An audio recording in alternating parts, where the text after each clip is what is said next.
दम नहीं है, हाथों में दम नहीं है। लोग अगर समाज में अध्यक्ष मंत्री बनाते तो पता है किसे बनाते? किसे बनाते? गेडिया वाले को। उस गेडिया वाले से कुत्ता भी नहीं निकल पाता है। उसके हाथ में इतना भी दम नहीं है कि वो गेडिए से कुत्ते को भी निकाल पाए। अब बताओ, हम लोग रिटायर्ड लोगों पर ही सारा दायित्व क्यों सौंप रहे हैं? मैं कहूंगा रिटायर्ड लोग वे अनुभवी लोग हैं, उन्हें केवल अपना संरक्षक बनाइए, बाकी सब ऊर्जावान लोगों को काम सौंपिए। बुजुर्ग अनुभवी हैं, उन्हें अपने संरक्षक बनाइए और बाकी सारी जवाबदारी इस पर ऊर्जावान लोगों पर दीजिए। घर की जवाबदारी अगर बूढ़ी सास और दादा सही अपने कब्जे में रखेंगे तब तक घर का कभी विकास नहीं होगा। और जैसे ही आने वाली पीढ़ी के बच्चों पर आप अपनी जवाबदारी सौंपेंगे, तुम 10 साल के ऊपर भरोसा करके देखो, तुम अब तक जो काम 80 साल में न कर पाए वो आने वाले केवल 10 साल में करके दिखा देंगे, क्योंकि आपके पास एनर्जी नहीं है और उनके पास एनर्जी है, उनके पास ऊर्जा है, वे कुछ करना जानते हैं, वे कुछ कर सकते हैं। गाइडलाइन आप अपनी जरूर दीजिए। धर्म को भी तो ऊर्जावान लोग चाहिए। धर्म को 80 साल की दादी सा नहीं चाहिए, धर्म को 25 साल की आपकी घर की बहू चाहिए। धर्म को आपके 65 साल वाले सफेद बाल वाले डोकरे नहीं चाहिए, धर्म को आपके 18 साल वाला लड़का चाहिए, ताकि उनके जीवन में अगर कुछ बोया जाएगा तो आने वाले 50 साल तक वो काम आएगा। इसलिए अपने बच्चों को धर्म से जोड़ो, धर्म के पथ से जोड़ो, धर्म के संस्कारों से जोड़ो, धर्म के मूल्यों के साथ जोड़ो, ताकि आने वाले संसार का निर्माण हो सके, हम संसार को स्वर्ग बना सके। मेरे भाई, समय चला, कैसे चला पता ही नहीं चला। बुजुर्ग आदमी बैठा हुआ घर में सोच रहा है, क्या समय चला, कैसे चला पता ही नहीं चला। कितने लोगों को यह सुनाई दे गई है, समय चला, कैसे चला पता ही नहीं चला। अब जरा सब लोग ये सारे काले बाल वाले कब दौड़े हो गए पता ही नहीं चला। समय चला, कैसे चला पता ही नहीं चला। समय चला, कैसे चला पता ही नहीं चला। जिंदगी की आपाधापी में कब उम्र गुजर गई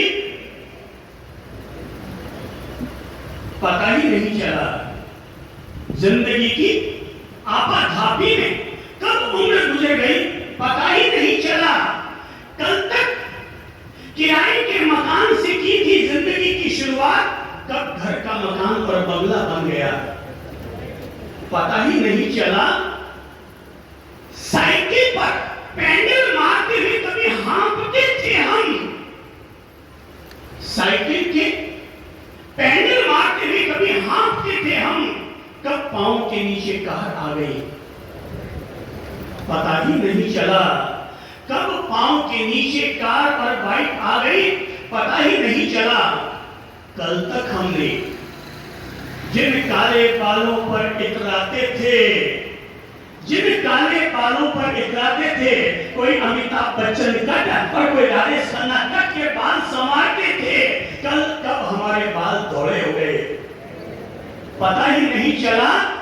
कल तक हमने सुहाग रात के साथ अपनी जिंदगी की शुरुआत की थी और अपने कमरे में गुलाब के फूल, जूही के फूल, मोगरे के फूल लगन लगन कर और परफ्यूम छिड़क छिड़क कर हमने अपनी जिंदगी की शुरुआत की थी।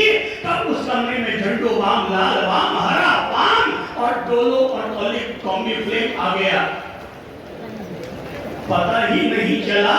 कब हमारी जिंदगी बदल गई हमें पता भी न चल पाया। कल तक जिस पत्नी से हम प्यार के सपने देखते थे, रात रात भर बातों में बिताया करते थे, कल तक जिस पत्नी को अपने गले लगाने के तड़पा करते थे, कब वो पत्नी हमसे कहने लगे जरा थोड़ा दूर भी रहो पता भी नहीं, वो पता भी नहीं चला। अरे जिन बच्चों को कल तक हम अपने कंधे पर बिठाते थे, जिन बच्चों को कल तक हम कंधे पर बिठाते थे, वो बच्चे कब हमारे कंधे के बराबर आ गए पता भी नहीं चला।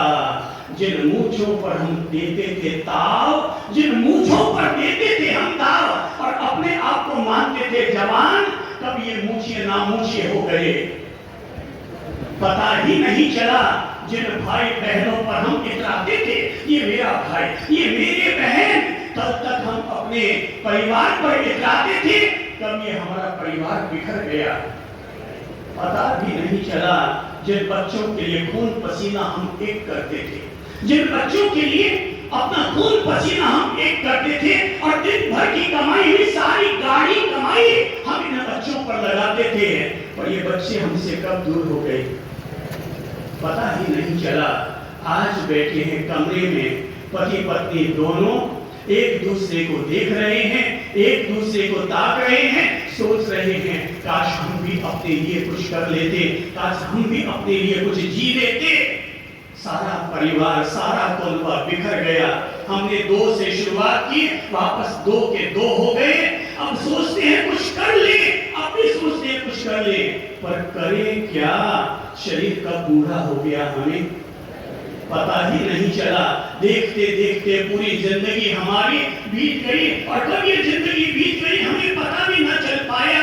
आज जब बैठकर अपने अतीत को देखते हैं तो ऐसे लगता है जैसे हमने कोई उपन्यास पढ़ा हो, हम वो नायक थे उपन्यास के, पूरा उपन्यास पढ़ लिया, आज बाबा वापस अकेला हो गया। सावधान सावधान सावधान, जिंदगी लगातार बदल रही है।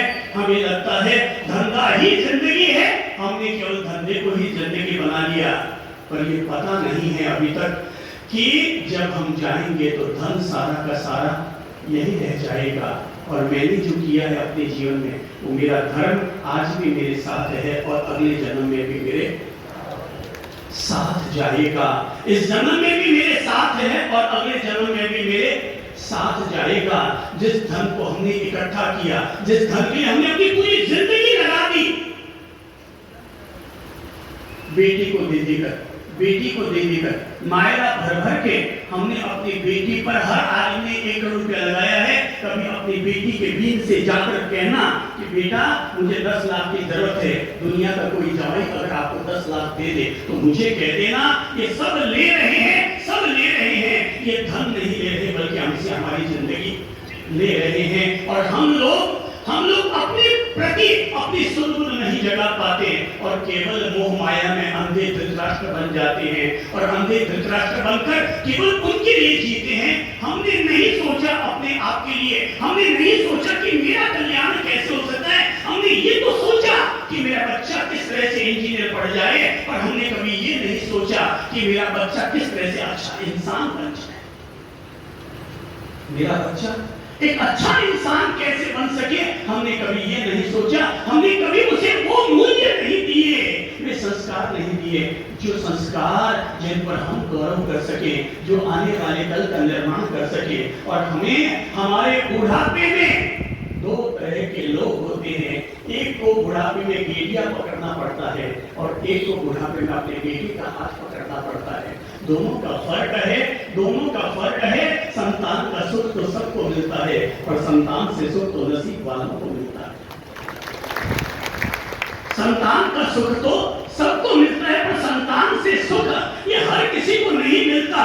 करते जाओ भेड़ा। मेरे दादा ने भी भेड़ा किया, इकट्ठा किया, मर के सब अपने बेटी के लिए छोड़ गए। मेरे पापा ने भी इकट्ठा किया, मर करके पीछे छोड़कर चले गए। मेरे बापू ने मेरे दादा पर 5 लाख खर्च नहीं किए। मेरे बापू ने मेरे दादा के मरने पर 5 लाख खर्च नहीं किए। और उम्मीद रखता हूं कि आप भी जब जाएंगे तो आपका बेटा, आप भले उसके लिए जाते समय 15 करोड़ की फैक्ट्री छोड़कर जाइएगा, 20 करोड़ का अपना मकान छोड़कर जाइएगा, पर आपके मरने के बाद वो आप पर 20 लाख की 21 लाख के लिए खर्च कर दे। उम्मीद रखो कि न रखो, आप लोग का मन क्या कहता है?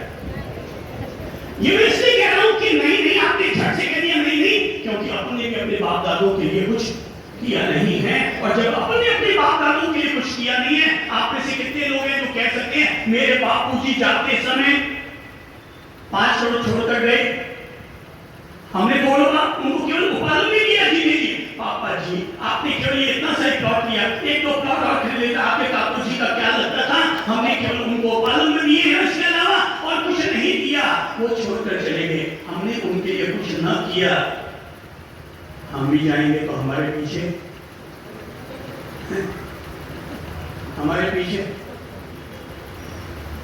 कौन पीछे क्या करने वाला है? इसलिए जीवन में अगर आप 10 साल के हैं तो धर्म के संस्कारों से जुड़िए, 25 साल के हैं तो धर्म के संस्कारों से जुड़िए, 50 साल के हैं तो धर्म के संस्कारों से जुड़िए, 80 साल के हैं तो धार्मिक मूल्यों से जुड़िए। जिएंगे तो बेटा साथ देगा, और मरने की बेला आएगी तो बेटा पास में बैठकर आपको धर्म के मंत्र सुनाकर आपकी सदगति की व्यवस्था करेगा। और अगर धर्म के मंत्र न दिए, धर्म के संस्कार और मूल्य न दिए, तो बाप मरेगा तो बेटे आपस में झगड़ेंगे। बापूजी तो मर रहे, चाबी कटे, तिजोरी चाबी कटे, बेटा पैसा कटे, बापूजी मर रहे, साइन करा लो यार, बाद में लपड़े खड़े होंगे, जैसे तैसे भी अंगूठा लगा लो। धार्मिक वो बाप जी का कि अभी अभी आया है मीडिया, इलेक्ट्रॉनिक मीडिया में आया है कि दादी साहब मर गए तो बोले कि बाद में लपड़े खड़े होंगे, तो बोले मर गए तो क्या हुआ, कागज लाओ फटाफट, वो मरी हुई लाश का ही अंगूठे पर लगाया, रबड़ स्टाम्प पेड़ में लगाया, अंगूठा लगाया और चिपका दिया। बोले मरने से पहले दादी साहब सारे साइन करके गए हैं। ये दुनिया भाई साहब, कुछ लोग स्वार्थी प्रकृति के होते हैं, कुछ लोग सारथी प्रकृति के होते हैं। जो स्वार्थी प्रकृति के होते हैं वो मरने पर सीधा अंगूठा लगाने के सोचते हैं, और जो सारथी प्रकृति के होते हैं, क्या शब्द बोला मैंने? सारथी। तो कुछ लोग होते हैं जो युद्ध बनाना चाहते हैं, और कुछ लोग होते हैं जो सारथी बन करके विजय दिलाना चाहते हैं। मैं चंद्र प्रभु या ललित प्रभु आपके लिए केवल साथी बनकर आए हुए संत हैं, जो केवल आपकी आत्मा का निस्तार कैसे हो सकता है, केवल इसी बारे में आपको प्रकाश और उजाला देते हैं। हर इंसान जब पैदा होता है तो अपने साथ 4 चवन्नियां लेकर आता है। कितनी वापस बोल दो, कई गूंगे हैं अभी भी।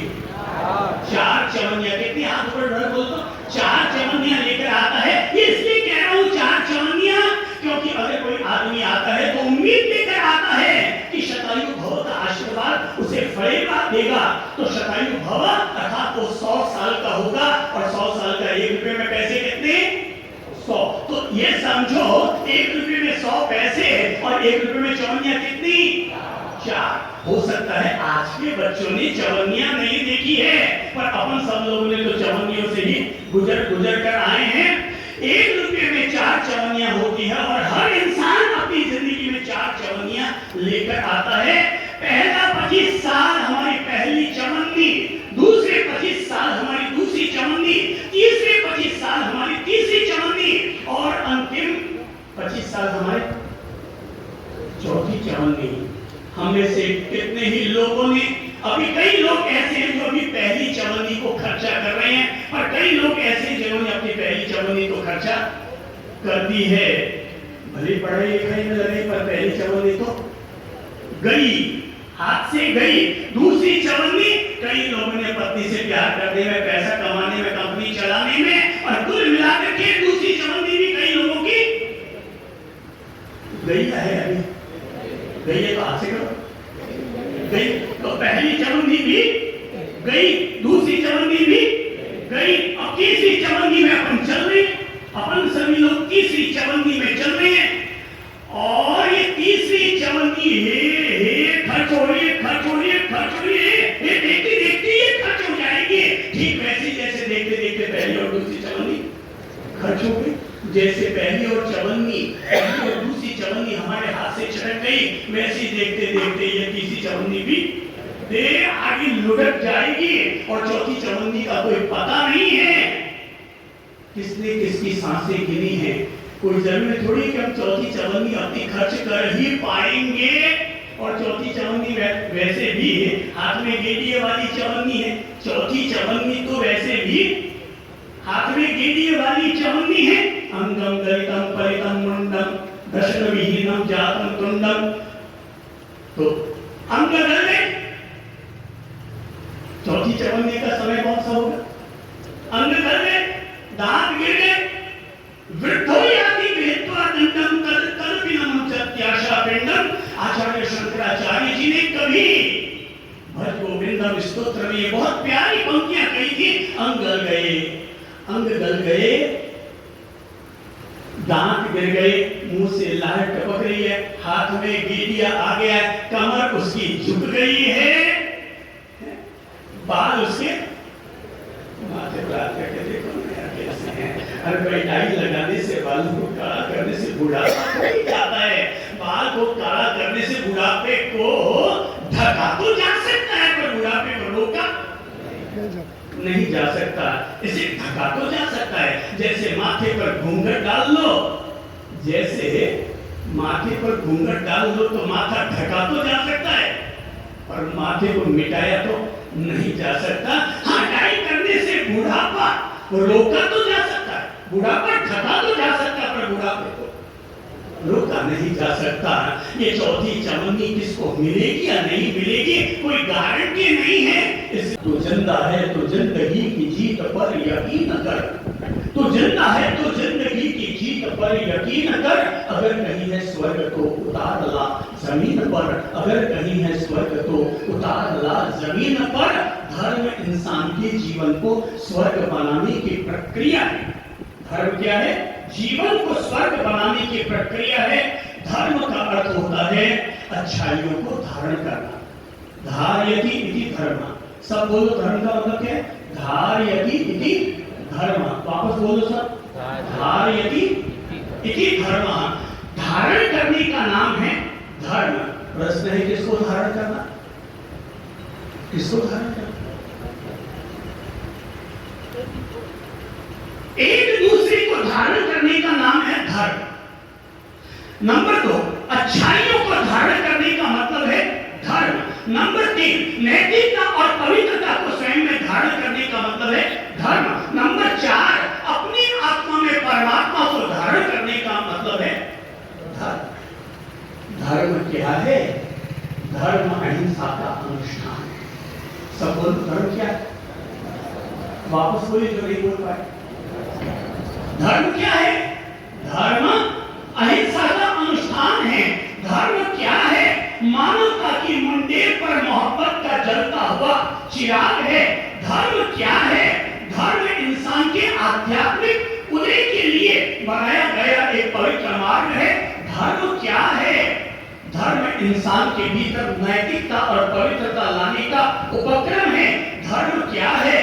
धर्म इंसान के इस जीवन को भी धन्य करता है और अगले जीवन को भी धन्य करता है। उसका नाम होता है धर्म। वर्तमान जीवन को जो स्वर्ग बनाए उसका नाम भी है धर्म, और हमारे भावी जीवन को, हमारे अगले भाव को भी जो धन्य करे उसका नाम है धर्म। धर्म इसलिए नहीं करते कि हमें अगले जन्म में स्वर्ग मिले, बल्कि धर्म इसलिए करते हैं ताकि हमारा वर्तमान जीवन स्वर्ग बने। धर्म बूढ़े लोगों के लिए नहीं है। लोग समझते हैं कि रिटायरमेंट के बाद आदमी करेगा क्या? बोले महाराजों के यहाँ जाओ, मंदिर में जाओ, अपना टाइम पास करो।